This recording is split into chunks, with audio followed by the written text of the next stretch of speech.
Hello everyone, lifestyle ইয়ার আরও একটি নতুন ভ্লগে আপনাদের সকলকে অনেক অনেক স্বাগত জানাই। আশা করি সকলে ভালো আছেন, সুস্থ আছেন, সাবধানে আছেন। দুপুরবেলার খাওয়া দাওয়া শেষ করে চলে এসেছে এখন ডিমার্ট মাসকাবাড়ি বাজারগুলো করতে।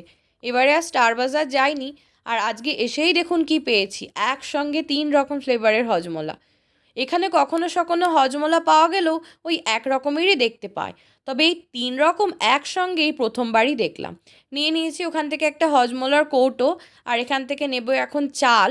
তবে এবারে দেখছি অনেক নতুন ধরনের চালও অ্যাড করা হয়েছে, তো সেগুলোই দেখে এখন নিয়ে নেব, তারপরে যাব একটু ওপরে। সব জিনিসপত্র নিয়ে এখন চলে এসেছি ওপরে ক্রকারি সেকশানে। আর এখান থেকে প্রত্যেকবার কিছু জিনিস নেওয়ার থাক বা না থাক একবার করে এসে দেখি যে কীরকম কী নতুন জিনিসপত্র আসলো। আর এবারে দেখছি এই ছোট্ট প্যান আর ছোট্ট কড়াইটা এসেছে, তবে এই দেখতে ছোট্ট হলেও জিনিসটা কিন্তু বেশ ভারী। অল্প একটু ডিম ভাজা বা ডিমের পোচ এগুলো করার জন্য এটা কিন্তু বেশ ভালো অপশান বলুন। যাই হোক, সব নেওয়া হয়ে গিয়েছে, চলুন এখন বিলিং কাউন্টারের দিকে যাই, নয়তো অনেক ভিড় হয়ে যাবে। চলে এসেছি বাড়ি, আর বাড়ি এসে ফ্রেশ হয়ে নিয়ে প্রথমেই ব্যাগগুলোতে স্প্রে করে দিয়েছিলাম। এখন শুধু সমস্ত জিনিসপত্রগুলো বার করে হালকা একটা ভেজা কাপড় দিয়ে মুছে নিচ্ছি। আর এদিকে দুধটাও গরম করতে দিয়েছিলাম, দুধটাও ফুটে গেছে।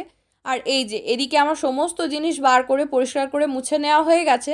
এখন শুধু যে সমস্ত জিনিসপত্রগুলো কৌটোতে ঢালতে হবে ওগুলোই এখন ঢেলে নিচ্ছি। তারপরে বাকি এক্সট্রা জিনিসগুলো গুছিয়ে জায়গার জিনিস জায়গায় রেখে দেবো। আর ওদিকে সকালবেলা বাজার থেকে আনা সবজিপাতিগুলোও ধুয়ে গেছিলাম, ওগুলো শুকিয়ে গেছে, ওগুলো এখন ফ্রিজে অর্গানাইজ করে রাখবো।